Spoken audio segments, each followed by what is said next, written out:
Masallar ve Çizgiler YouTube kanalımıza hoş geldiniz.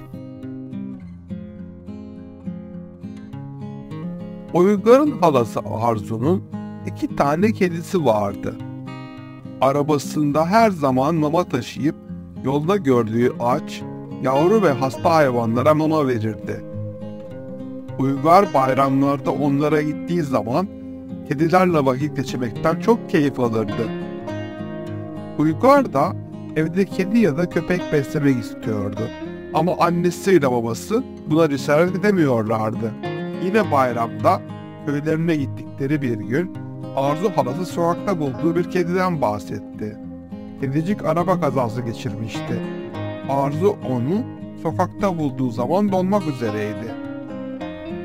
Arzu bu kediyi hemen veterinere götürüp tedavilerini yaptırmıştı. Sonra kediyi evine getirmişti. Arzu halanın azgın kedileri bu yorgun bitap düşmüş kediyi içlerine almamış, hatta ona saldırmaya çalışmışlardı. Bu durum karşısında Arzu hala bu kediye Uygarların almasını teklif etti. Bu kediyi görür görmez Uygar'ın ona kanı ısındı. Annesinden onu almalarını istedi. "Onun her türlü bakımını ben yaparım, mamasını veririm, temizliğini yaparım" diye yalvardı. Bu durumda annesi ve babası kediyi almaya karar verdiler. Başlangıçta kedinin bir adı bile yoktu. Hep beraber Ponçik ismini vermeye karar verdiler. Onu evlerine getirdikten sonra hemen bir veterinere götürdüler. Ponçik'in yavru olmadığını biliyorlardı ama veteriner onun 5 yaş civarında olduğunu söylediği zaman çok şaşırdılar. Ponçik'i kısırlaştırdılar. Arzu hala iç dış parazit aşılarını yaptırdığı için aşılara şimdilik gerek kalmamıştı. Ponçik eve ilk geldiğinde hep gizli köşe yerlere, yatak altlarına kaçıyordu. Başlarda Ponçik evin içinde yürürken bile yere düşüyordu. Hiçbir yere tırmanamıyor, acı acı miyavlıyordu. Ponçik'in daha önceki hayatıyla ilgili hiçbir şey bilmiyorlardı. Hep sokakta mıydı? Önce evde yaşamış, sonra kaçmış mıydı? Yoksa sahipleri onu sokağa mı atmışlardı?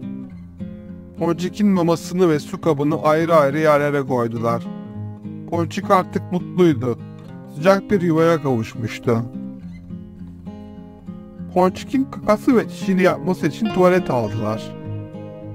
Balkon kapısına onun için bir bölme açtırdılar. Ponçik istediği zaman tuvaletine giriyor ama koşa koşa çıkıyordu. Neden böyle yaptığını hiç anlamadılar. Ponçik'in tuvaletinin içinde kumlar vardı. Bu kumları her gün Uygar'ın annesi temizliyordu. Eksilen kumları tamamlamak ise Uygar'ın göreviydi. Ponçik gece yarılarında acı acı miyavlıyordu. Kaza geçirdiği için sesi kedi gibi değil, adeta bir karga gibi çıkıyordu. Gece yarısı neden acı acı miyavladığını sordukları bir arkadaşları, kedinin yalnız kalmak istemediğini söyledi. Bu yüzden geceleri kapılarını açmaya başladılar.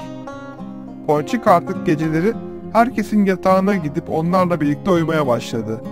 Böylece geceleri bağırmayı bıraktı. Uygar'ın babası son zamanlarda Uygar'a aldıkları çingene kız puzzle'ını yapıyordu. Ponçik puzzle'la değil, onunla ilgilenmelerini istediği için hep gelip puzzle kutusunun içerisine yatıyordu. Onunla birlikte puzzle yapmak gerçekten çok zordu. Bu yüzden babası puzzle yaparken Uygar Ponçik ile ip oynuyordu. Ponçik eve geleli neredeyse 1 yıl olmuştu. Ve artık herkes ona alışmıştı.